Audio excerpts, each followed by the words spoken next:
Sejak pindah ke pasar Inpres, pedagang sayuran di pasar Inpres Muara ini mengeluhkan merosotnya penjualan. Bahkan kini sejumlah agen sayuran ikut menjual sayuran secara eceran dengan harga di bawah standar. Sejak pindah dari pasar kota ke pasar Inpres, pedagang sayuran mengeluh menurunnya penjualan mereka sehingga mereka alami kerugian. Selain itu, dengan kondisi saat ini sayuran yang mereka jual layu dan busuk, dan akhirnya pedagang menjual dagangannya dengan harga yang sangat murah. Desi, salah satu penjual sayuran, mengaku merosotnya penjualan mereka diakibatkan perpindahan lapak pedagang dari lokasi yang lama ke pasar Inpres. Selain itu, saat ini agen sayuran ikut berjualan eceran dengan harga di bawah standar pedagang kecil.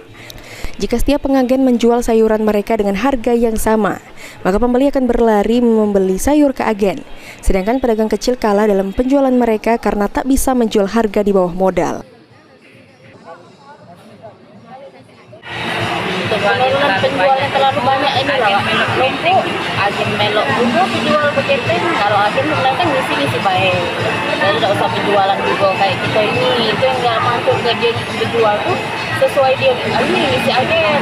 Jadi kita yang penjual tak biasa nih merosot, tak galak lah orang beli. Tak kita ngambil misalnya cabai itu 60 ngambil kan di agen, kita pasti penjual paling tak beda 5.000, 6.000. Tak galak dia malah beli ke agen tadi 60. Dengan kondisi ini, pedagang sayur meminta kepada pemerintah atau pihak terkait untuk bisa mencarikan solusi agar mereka bisa terus bertahan dan banyak pembeli. Mardiansyah, Pol TV.